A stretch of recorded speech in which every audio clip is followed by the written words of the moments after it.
Bien, mis hermanos, que el Señor les bendiga, gracia y paz a todos. Sean todos bienvenidos a este tiempo de adoración al Señor. Quiero invitarle para que podamos disponer nuestros corazones a la palabra de nuestro Dios y continuar con nuestra enseñanza que el Señor nos ha permitido tener para el día de hoy. Mis hermanos, hoy vamos a estar avanzando en nuestro estudio acerca del libro de Hechos. Así que le invito por favor a buscar Hechos capítulo 28. Vamos a estar desde el versículo 1 hasta el versículo 10. Hechos 28, del versículo 1 al versículo 10. Le voy a invitar por favor a que, por reverencia a la palabra del Señor, nos pongamos en pie y leamos el versículo 1 al 10. Dice así la palabra del Señor. Estando ya a salvo, supimos que la isla se llamaba Malta, y los naturales nos trataron con no poca humanidad, porque encendiendo un fuego nos recibieron a todos a causa de la lluvia que caía y del frío.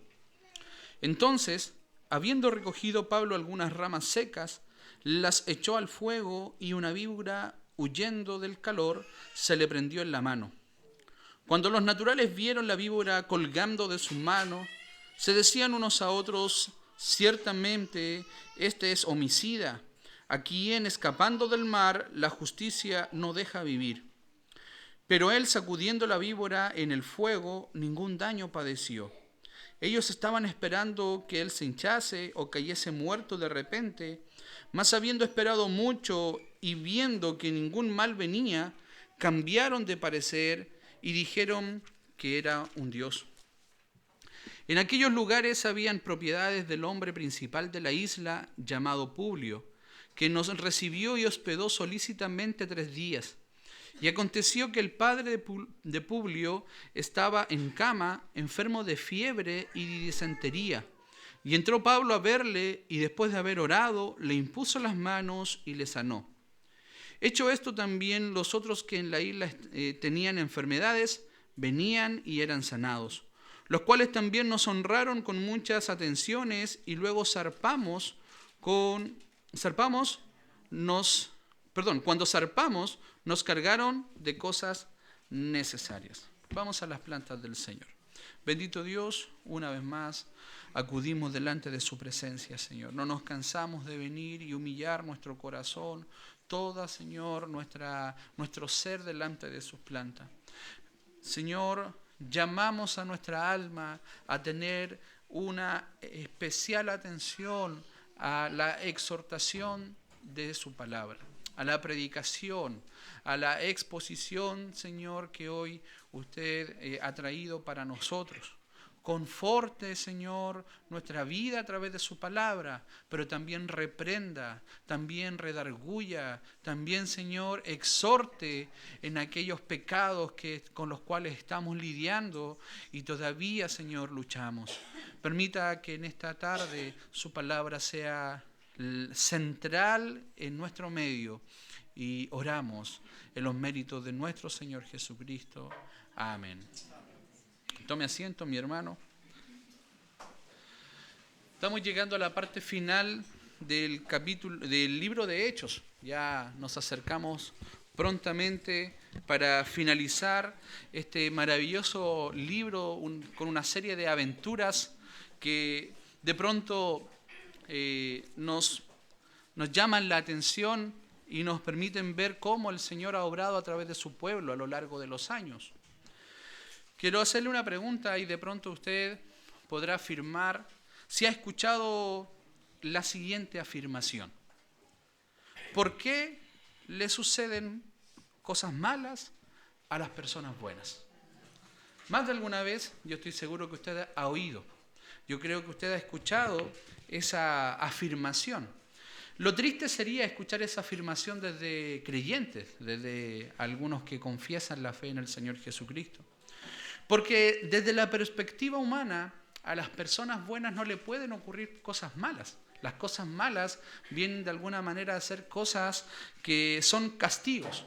Castigo para las personas, y así hay ciertas filosofías que hoy día que gobiernan la mente de la sociedad, diciendo, por ejemplo, cosas como el karma, que de pronto se ha manifestado en ciertas personas por lo malo que han sido, pero por otro lado, las cosas buenas solo le ocurren a las personas a las personas que son buenas.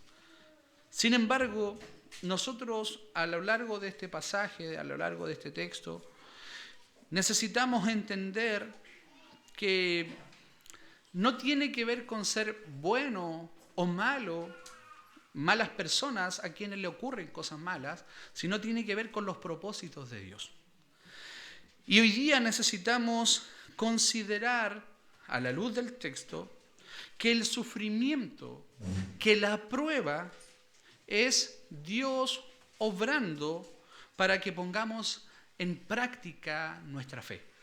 Para que pongamos en práctica nuestra fe. La fe práctica, de alguna manera, quiero definirlo como aquella confianza plena en las promesas de Dios. Como aquella confianza plena en las palabras de Dios. Vamos a ver cómo Pablo lidia en un momento, en una situación que sigue siendo difícil, sigue siendo de pronto compleja, llena de situaciones que alguien preguntaría, ¿por qué le siguen ocurriendo cosas malas si Pablo estaba destinado a cumplir el propósito de Dios? Pero lo que nosotros vamos a notar es que Dios, por medio de la prueba, por medio de la tribulación, prueba nuestra fe y la purifica. Y Pablo va a vivir esto. Ya lo hizo en el naufragio. Recuerde para eso lo que se nos predicó por parte del pastor Ricardo la semana pasada.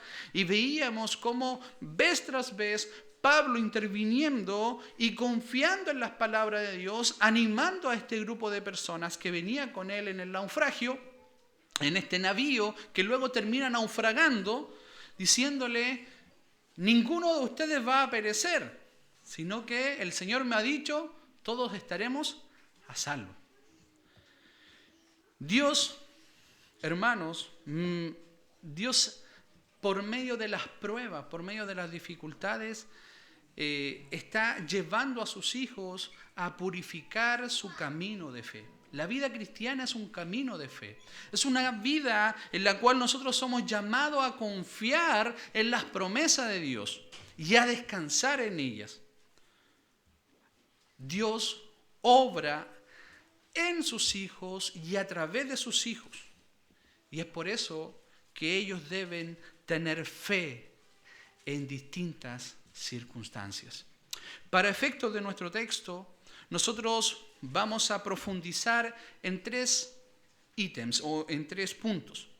Tener fe en medio de la tempestad, tener fe en medio de la crítica y tener fe en medio del servicio. Vamos a ver a lo largo de este pasaje que Pablo va a mostrar fe en el Señor en estas distintas situaciones porque Dios estaba obrando en él y a través de él. No solo en Pablo, sino a través de Pablo. Recuerde, ¿en qué nos quedamos? Nos quedamos en un grupo de personas en el navío, 276 personas, que llegaron a la orilla de una playa, luego de haber pasado casi 2 semanas en alta mar en una gran tormenta, en una gran situación. Y se desprendieron de todo, incluso algunos tuvieron que llegar nadando probablemente o a través de ayudas de tablas o maderas que estaban en alta mar del misma embarcación y llegan a esta isla. Y nos encontramos que Lucas nos narra sobre que al llegar hasta este lugar, la isla era una tal llamada isla de Malta. Vamos entonces a ver nuestro texto y quiero llevarle a nuestro primer punto. Tener fe en medio de la tempestad de las tormentas. Tener fe en medio de las tempestades, en medio de las tormentas, porque Dios está obrando en sus hijos, cuidándolos. Versículos 1 al 2, le invito por favor. Estando ya a salvo, supimos que la isla se llamaba Malta, y los naturales nos trataron con no poca humanidad, porque encendiendo un fuego, nos recibieron a todos a causa de la lluvia que caía y del frío. El relato de Lucas es claro y de alguna manera nos muestra cierta satisfacción o cierta tranquilidad del escritor, diciendo, llegamos a tierra firme, llegamos y estamos a salvo. Recuerde que venía Lucas acompañando al apóstol en este viaje hacia Roma, también junto a otro hermano, Aristarco, y se nos dice que esta nave que naufragó quedó en el mar, pero ellos llegaron a la isla y se encontraron a salvo en una tal llamada isla Malta.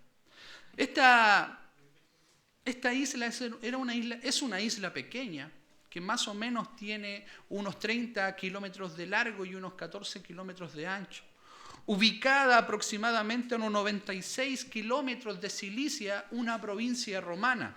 Esto es en la parte sur de lo que es Italia. Las personas que vivían ahí eran descendientes de los fenicios, quienes eran considerados grandes marineros. Fenicios, desde muchos siglos antes, habían venido desde la costa oriental y se habían movido por el mar Mediterráneo para llegar a la isla de Malta.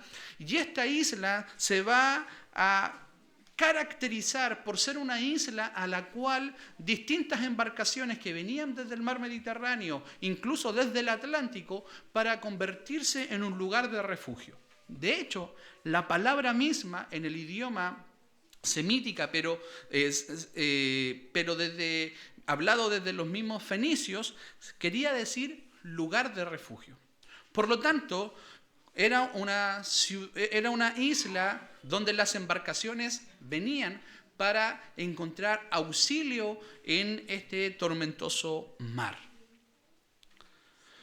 Llama entonces la atención que Lucas nos habla de esta ciudad, de esta isla, como una isla en la cual los marineros mercantes de distintos lugares encontraban refugio para poder continuar sus viajes, ya sea a África o también a lo que es Europa o Asia Menor. Si continuamos con lo que nos narra Lucas, nos dice que los naturales, las personas que vivían ahí, nos trataron con no poca humanidad, porque encendiendo un fuego nos recibieron a todos a causa de la lluvia que caía y del frío. Aquí consideremos algunas cosas, hermano. En este segundo texto, en este segundo versículo, encontramos algunas cosas. Primero, los descendientes fenicios, los habitantes de la isla de Malta, recibieron con mucha humanidad a estas personas. Venían soldados, venían presos, venían marineros, distintos tipos de personas, y ellos recibieron muy bien a los que venían en estas embarcaciones. ¿Qué era lo que podía esperar una embarcación que naufragaba? Ellos esperaban no la humanidad que mostró esta gente. Todo lo contrario, lo que se esperaba después de un naufragio era, en el mejor de los casos, la esclavitud al lugar donde se naufragaba. Llegar ahí y ser sometido como esclavo. Y en el peor de los casos, definitivamente la muerte. Pero notamos aquí que hay un cuidado de Dios hacia Pablo y a todo este grupo de personas, que después del naufragio la gente de la isla se muestra solícito en guardar y cuidarles de todo lo que ya venía ocurriendo. 2 semanas en alta mar, pero mire lo que dice la última parte del versículo 2, a causa de la lluvia que caía y del frío. O sea, la tormenta no había terminado. La tormenta continuaba. Entonces, imagínense la escena. Un grupo de personas después de un naufragio, llegando a la orilla del río y cayendo otra tormenta sobre ellos. Lo que notamos entonces que las dificultades eran constantes. No solo fue el naufragio, no solo fue la tormenta en alta mar, no solo fue el naufragio, sino que ahora este grupo de personas desprendido de todas sus pertenencias eran acechadas por la lluvia, por el frío. Pero en esa circunstancia Dios utiliza a los naturales, a las personas que vivían ahí. El libro de Lucas Lucas usa una expresión, nosotros traducimos naturales, pero la palabra que utiliza en el griego es barbaroi o bárbaros. Ahora, no desde una perspectiva negativa, sino que los romanos, a todos los que no hablaban el idioma helenista, los trataban de bárbaros. Así que era una manera característica de llamar a este tipo de personas. Pero aún llegando a salvo a la isla, las dificultades no terminaron para Pablo. La tormenta nuevamente cayó sobre ellos y tuvieron que ser auxiliados por los habitantes de la isla de Malta. Lo que sí podemos notar es que no hay desesperación en el apóstol. No hay una pérdida de control. Y esto evidencia que Pablo mantenía su fe firme en las promesas del Señor. Cualquiera de nosotros probablemente débiles en nuestra fe, en medio de un naufragio y luego otra vez cayendo la tormenta sobre nosotros, podríamos incluso renegar contra Dios, renegar contra las circunstancias, molesto, enojado, ya sin ganas de querer seguir adelante. Sin embargo, el apóstol Pablo nos muestra una templanza sin igual. Pero esa templanza es resultado de su fe, porque su fe descansa en las promesas de Dios. ¿Qué le había dicho el Señor? Que llegaría a salvo a predicar a Roma. Y esa era su fe. Y ahí descansaba. Hermano querido, la fe es el motor que lleva a todo creyente al destino que Dios ha trazado, y Pablo lo entendía muy bien. Cuando nuestra fe es puesta a prueba, produce un mayor entendimiento de Dios. Cuando nuestra fe es puesta a prueba, nosotros podemos escalar un paso más en el conocimiento y descansar en Dios. Cada adversidad, cada situación que vivimos es una oportunidad de conocer más íntimamente al Señor. Pablo y sus acompañantes experimentaron el naufragio y su fe nuevamente fue puesta a prueba. Situación tormentosa, más de tormenta en tormenta, pero su fe se mantuvo firme en medio de la tormenta. Estando confiado en el Señor, podemos nosotros también disfrutar del cuidado de Dios como Pablo lo recibió. Y nos conduce a un entendimiento mucho mayor de quién es Dios y cómo son sus atributos. Porque damos el paso del conocimiento intelectual de los atributos y de Dios al conocimiento experimental con Dios. Porque podemos decir que Dios es soberano. Podemos decir de que Dios tiene un propósito y que Él gobierna todas las cosas y que Él es justo, santo, bueno.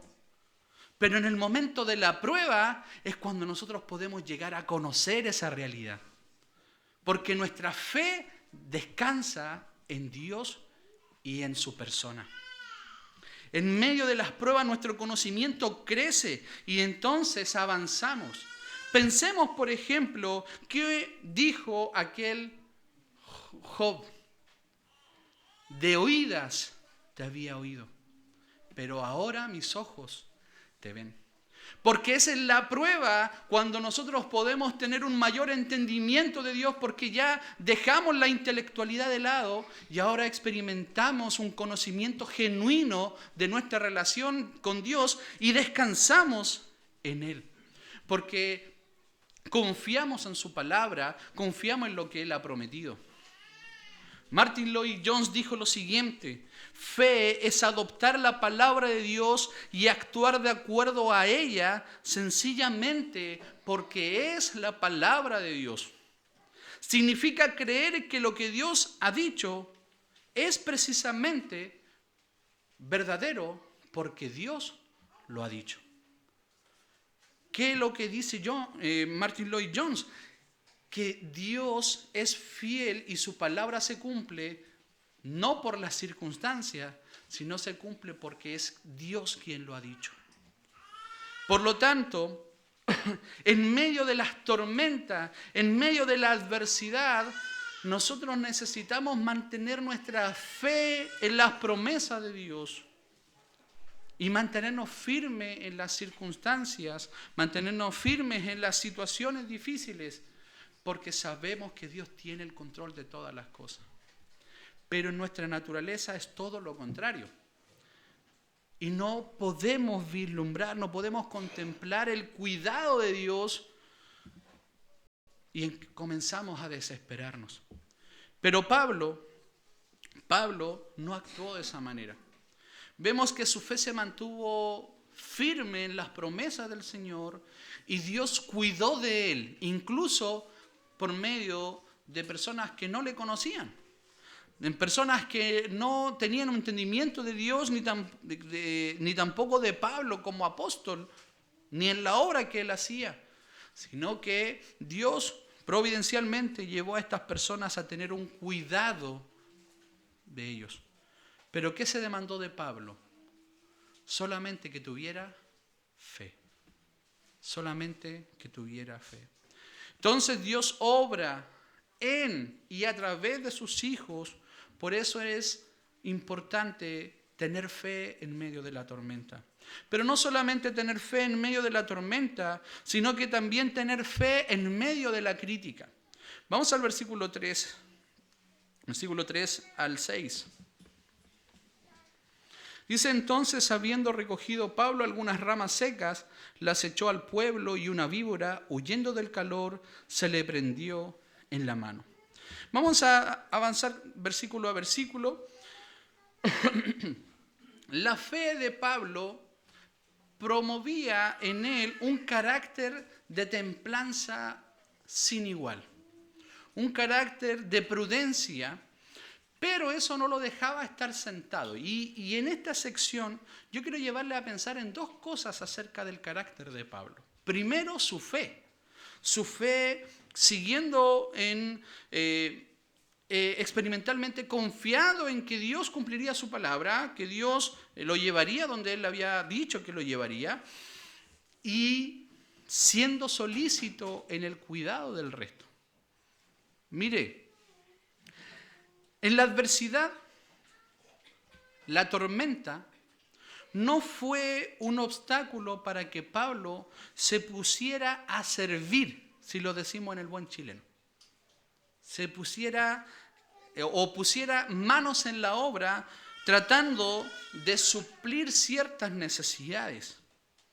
Aquí el título de apóstol a los gentiles no fue algo que dejó a Pablo sentado al lado de la fogata y algunos por ahí, Aristarco y Lucas, tratando de ir a buscarle ramas a Pablo para poder encender la fogata. No, es el mismo Pablo quien toma una iniciativa y lo llevó a buscar él mismo las ramas que necesitaba para seguir dándole fuego o aumentando la llama de este fuego que los calentaba del frío y de la tormenta que estaba cayendo. Vamos a ver que Pablo entonces está en este servicio y luego, en ese momento que mete las manos buscando ramas, aparece una serpiente que se encaja o lo muerde en su mano.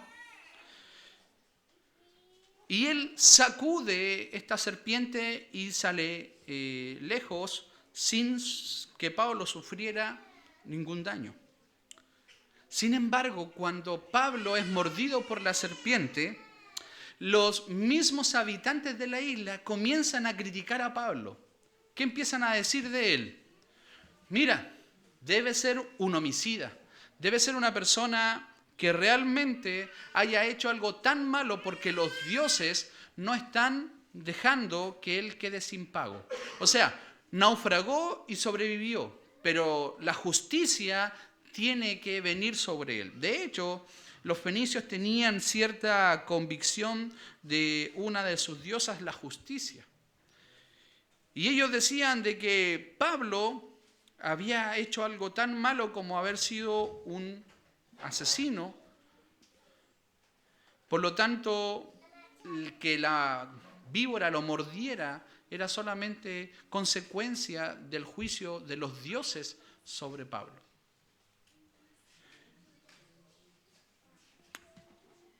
En Malta actualmente no se registran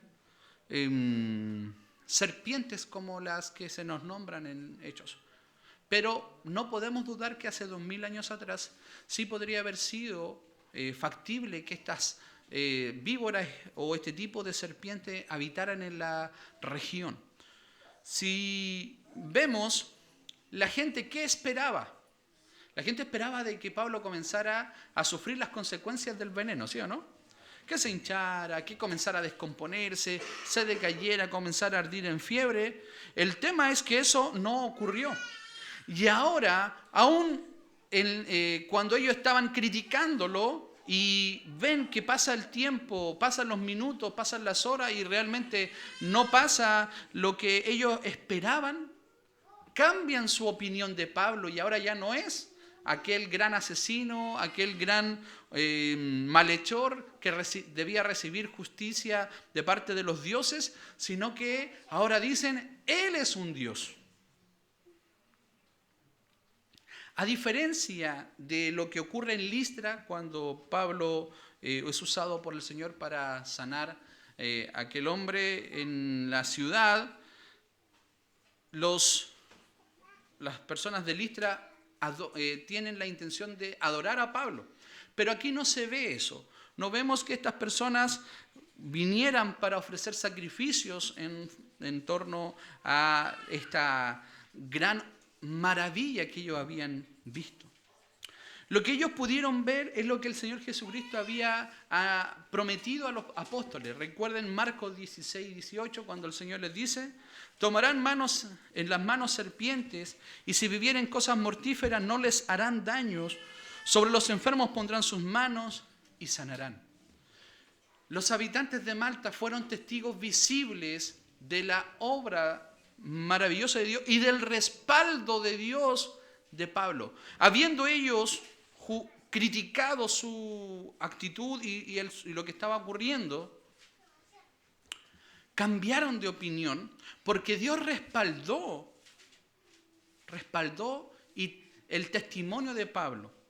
¿Respaldó de qué manera? Cumpliendo su palabra de lo que él había dicho que iba a decir con los apóstoles. ¿Qué iba a pasar con los apóstoles si ellos si iban a ser mordidos, si bebieran cosas mortíferas? No les iban a hacer daño. Como muestra entonces la encomendación apostólica, Pablo no experimentó las consecuencias de la mordedura tan mortal como esta. Aunque los nativos no tenían un conocimiento probablemente de las palabras del Señor Jesucristo, podemos ver que fueron testigos del poder de Dios respaldando al apóstol en esta circunstancia. Pero volvamos a nuestra idea central. Pablo tuvo fe en medio de las circunstancias, en medio de la crisis, en medio de la crítica. Pablo mostró templanza, confianza plena en el Señor en medio de esa situación. Y quiero, como decía, considerar dos aspectos de Pablo. Primero, mostrarse confiado. Y segundo, ponerse a servir. No fue el título de Pablo lo que impidió que él se pusiera a cubrir las necesidades de los que estaban ahí. Eran 276 personas, estaba Lucas, estaba Aristarco, pero no hay título, no hay posición que impida que tú puedas servir a aquel que lo necesita. No puedes esperar que una ordenación, no necesitas esperar un cargo dentro de la congregación para poder servir al Señor, poder servir y ponerte a disposición.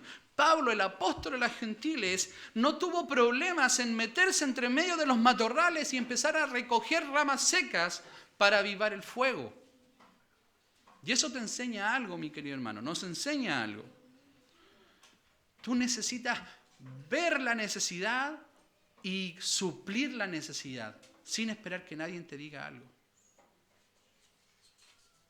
¿Por qué? Pablo estaba confiado en las promesas de Dios. Él sabía que el Señor lo iba a librar de eso. Y él lo único que hizo, ponerse al servicio y procurar suplir las necesidades de los que estaban ahí. Yo le invito a considerar, cuando usted, hermano, hermana, vea una necesidad dentro de la comunidad de la fe, supla esa necesidad. Supla esa necesidad. No espere que lo estén llamando, no espere formar un equipo. No, supla esa necesidad. Póngase al servicio del Señor. Recoja ramas secas y avive el fuego. Y hermano, si tú estás viviendo una situación difícil, una situación, pruebas, dificultades, ponte a servir. Pablo estaba en plena tormenta, viniendo desde un naufragio, ¿y qué hizo? Se mostró solícito a cubrir las necesidades de los que estaban ahí. ¿Estás viviendo la prueba? ¿Estás viviendo la adversidad? Sirve al Señor.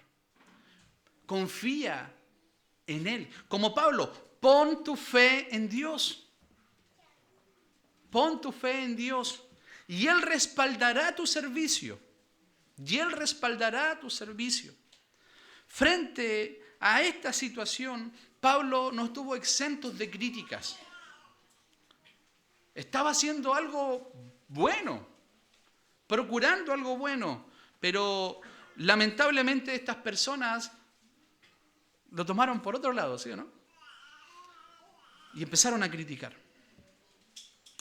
Pero ¿sabe qué, mi hermano? Incluso si te critican y tu fe está puesta en Cristo, en el Señor, sirve al necesitado.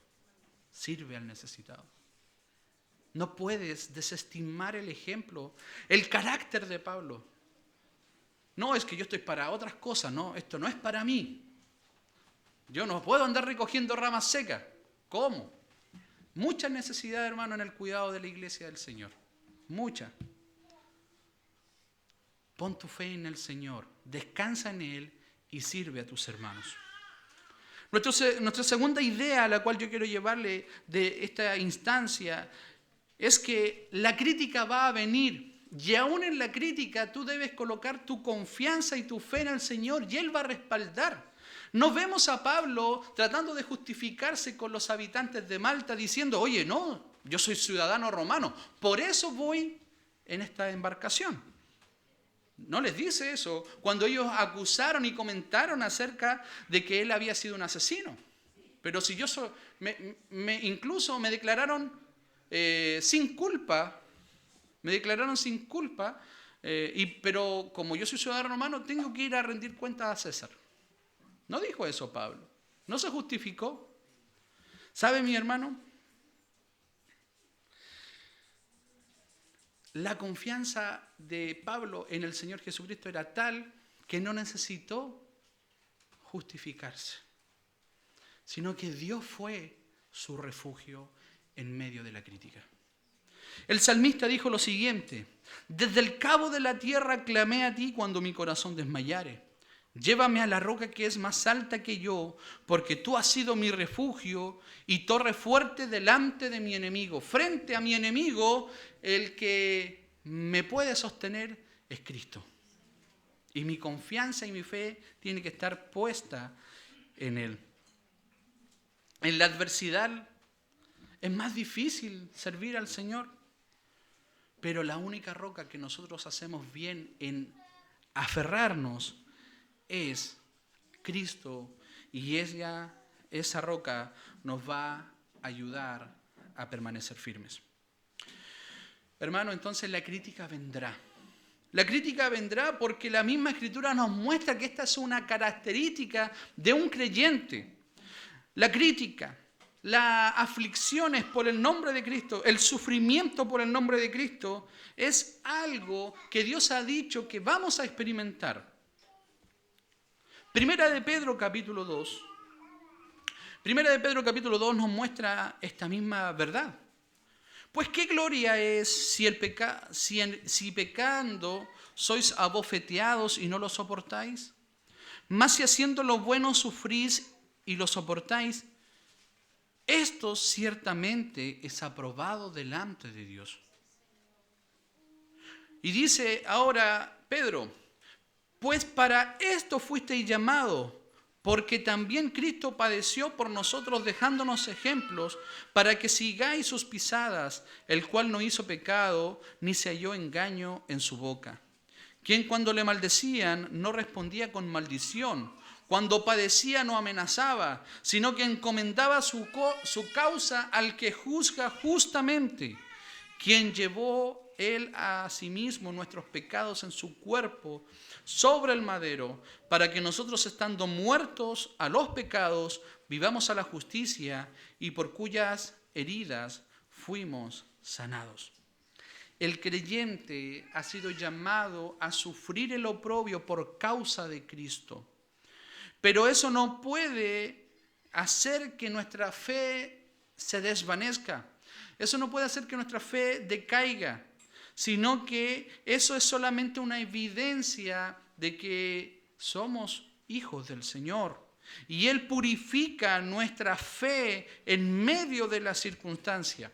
Mire lo que dice el mismo Pedro en su primera carta también, en el capítulo 1, acerca de las aflicciones presentes como una meta o una esperanza de la gloria que ha de venir. Mire, en lo cual vosotros os alegráis, aunque ahora por un poco de tiempo, si es necesario, tengáis que ser afligidos en diversas pruebas, para que sometida a prueba vuestra fe, mucho más preciosa que el oro, el cual, aunque perecedero, se prueba con fuego. Y mire ahora, sea hallada en alabanza, gloria y honra cuando sea manifestado Jesucristo. ¿Qué nos está diciendo? Para que sometida a prueba vuestra fe sea hallada en alabanza, gloria y honra. Las pruebas, las adversidades, mis queridos hermanos, lo que hacen es santificarnos para el día de Jesucristo. Santificarnos para el día de Jesucristo. Limpia todas aquellas cosas que manchan nuestra fe práctica, nuestra fe experimental, y ahora nos permite vivir confiados en que el Señor es quien es glorificado en estas circunstancias. De hecho, nosotros no debemos mirar a Pablo, el hombre que mantuvo su fe en el Señor, sino debemos mirar a Cristo a través de Pablo, porque Él es quien le dio esta fe y Él había llegado a un conocimiento de Dios de tal manera que su fe estaba puesta en aquel que había entregado su vida en rescate de Pablo. Por lo tanto, hermanos, Cristo padeció por nosotros. Cristo fue entregado por nosotros de acuerdo a lo que nos dice Pedro. Y por medio de eso ahora nosotros lo que hacemos es experimentar, es vivir con fe, confiado en Dios, que Él tiene nuestra causa en sus manos. Y Pablo lo demostró así. Entonces hemos visto que los creyentes necesitamos tener fe en medio de las tormentas porque el Señor cuida de su pueblo. Lo hizo con Pablo. Necesitamos tener fe en medio de la crítica porque Dios respalda a su pueblo. Y en tercer lugar, mis hermanos, tenemos que tener fe en medio del servicio porque Él se manifiesta a través de nosotros o Él obra a través de nosotros. Mire lo que dice el versículo 7 en adelante. En aquellos lugares habían propiedades del hombre principal de la isla llamada Publio, quien nos recibió y nos hospedó solícito 3 días. Pasado esta situación, no sabemos, pero parece ser que es inmediatamente. En las cercanías de la costa había un hombre que tenía propiedades, distintas, probablemente especies de cabañas o casas, y era un hombre principal. No podemos asumir que era el gobernador de la región o de la isla, pero sí podemos saber que era un hombre que tenía mucho dinero, porque fue capaz de recibir a este gran grupo de personas. ¿Cuántas personas eran aproximadamente? Unas 276 personas. Ahora, ¿qué ocurre en esta situación? Este hombre tenía a su padre enfermo. Dicen aquello, y aconteció que el padre de Publio estaba en cama, enfermo de fiebre y disentería. Y aquí vemos el lenguaje lucano, típico de un médico, quien puede darnos incluso un diagnóstico de la real condición de esta persona. Dice que era una persona que tenía fiebre, incluso el texto original griego dice tipos de fiebre, fiebres que iban y venían, que subían y bajaban, y además de disentería, que es una infección intestinal que es producto de algunas bacterias de la leche de cabra. De hecho, existe una fiebre llamada la fiebre de Malta. Y vemos a Lucas entonces utilizar este lenguaje propio de un médico para mostrarnos la situación. Ahora, ¿qué hace Pablo? Pablo dice que entró a ver a esta persona, dice que oró al Señor, impuso las manos y esta persona fue sanada. ¿Qué estaba haciendo Pablo? Estaba sirviendo al Señor, estaba haciendo lo que el Señor le había mandado hacia los gentiles. Probablemente algunos seguían pensando de que Pablo era un Dios, pero no es lo que nos quiere transmitir Lucas, sino que lo que nos está transmitiendo Lucas es que Pablo obró de acuerdo a su ministerio. ¿Qué es lo que era su ministerio? Hacer la obra que el Señor le había mandado. Después de haber orado, entonces, impuso las manos y lo sanó. Hecho esto, mire el resultado. Las personas tenían otros enfermos en la isla y traían a Pablo para que pudiesen también ser sanados. Y vemos que Pablo está cumpliendo una labor ministerial, una labor propia de su llamado, porque si hubiese sido humano, Lucas era el quien tendría que haber atendido a todas estas personas. Él era un médico. Pero quien las recibió fue el apóstol, y a él venía la gente y él ponía las manos y las personas eran sanadas. ¿Cuál fue el resultado? Las personas honraron con muchas atenciones a Pablo y a todos los que estaban ahí, y dice que cuando zarpamos nos cargaron de las cosas necesarias. Recuerde qué pasó. Ellos venían desde un naufragio y habían perdido todas sus pertenencias, ¿sí o no? Entonces Pablo no está aprovechándose de la gente, solamente está recibiendo lo que estas personas visualizaron que necesitaba. ¿Qué necesitaba? Vestimenta probablemente, o algunas provisiones, pero fueron generosos, honrando la labor que Pablo había hecho en ese lugar. Lucas no nos narra en este pasaje que Pablo haya predicado el Evangelio particularmente, ¿cierto que no lo hace? Pero implícitamente, conociendo el carácter de Pablo, ¿podemos dudar que él no utilizó esta instancia para poder predicar del Evangelio? No podemos hacerlo. Lo ha hecho en otras oportunidades, cuando ha sido usado por el Señor en distintas circunstancias. Pablo pudo predicar, pudo hablar. Por lo tanto, este no podría ser un caso distinto. Y si vino toda un grupo de personas de toda una isla que traía a sus enfermos, entonces no podemos dudar que él pudo poner en práctica no solo los milagros de Dios por medio de Pablo, sino también el mensaje de Cristo a estas personas. Por lo tanto, Pablo en esta situación, en esta circunstancia, se mantuvo sirviendo al Señor, cumpliendo su llamado, sin poner tropiezos, sin poner peros, porque él confiaba plenamente en el Señor. Su fe estaba puesta en el Señor. ¿Y qué hizo el Señor? Lo usó para su gloria. Y las dificultades, las adversidades, es una de las maneras en las cuales Dios se manifiesta en sus hijos. Porque mire lo que dice Pablo, hablando de los momentos difíciles, pero siendo usado por el Señor en Corintios. Dice, y me ha dicho, bástate mi gracia, porque mi poder se perfecciona en la debilidad, por tanto de buena gana me gloriaré, más bien en mis debilidades, para que repose sobre mí el poder de Cristo. ¿Sabe, hermano querido, qué nos está llevando a pensar esto?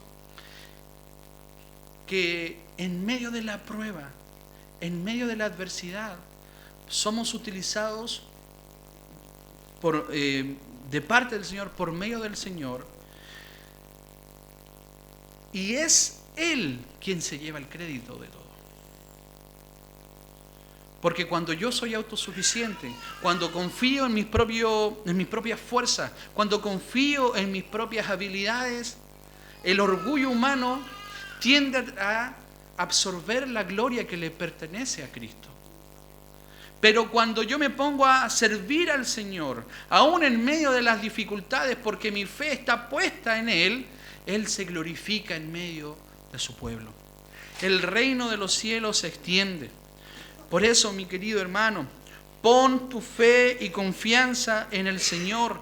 Descansa en sus promesas. No importa la adversidad, no importa las aflicciones de este mundo. Son solamente evidencia de que tu fe está siendo probada en el Señor. Pero eso no puede restarte para ponerte a disposición de Cristo, a disposición de su pueblo, a disposición de la iglesia del Señor. Por eso Pedro nos vuelve a hablar, y en momentos así dice, echando toda ansiedad sobre Él, porque Él tiene cuidado de nosotros. Lo contrario a la fe, mi hermano, es la ansiedad. Lo contrario a la fe es querer controlar las cosas, querer buscar las soluciones por mi cuenta. Pero lo que es la fe es una confianza plena en el Señor, y eso produce en nosotros paz. Produce paz en medio de la tormenta, paz en medio de la aflicción. Pablo puso su fe en las promesas del Señor y esperó en Él, y el Señor lo condujo de esta manera genuina para avanzar desde un conocimiento teológico, intelectual, a un conocimiento verdadero con nuestro Señor. Él es el que es fiel a su palabra. Mostró fe en medio de la tempestad, mostró fe en medio de la crítica, mostró fe en medio del servicio. Entonces ahora yo te pregunto, mi hermano, ¿dónde está puesta tu confianza? ¿Dónde está puesta tu fe? Si crees que el Señor realmente es soberano, al final de la carrera podrás disfrutar de un pleno conocimiento del Señor. Camina, da este paso, sube el peldaño del conocimiento intelectual de Dios y experimenta el cuidado de Él, poniendo tu confianza, no restándote del servicio, no quedándote sentado, no esperando que las soluciones vengan desde otras personas. Confía en el Señor. Por eso, hermano, persevera con fe en el Señor en toda circunstancia, porque Él obra en sus hijos y a través de sus hijos para gloria y honra de su nombre. Oremos. Señor bendito, usted conoce, Señor, cada hermano, cada realidad y cada circunstancia que estamos viviendo. Para nuestra mente humana, para, Señor, nuestro pensamiento humano,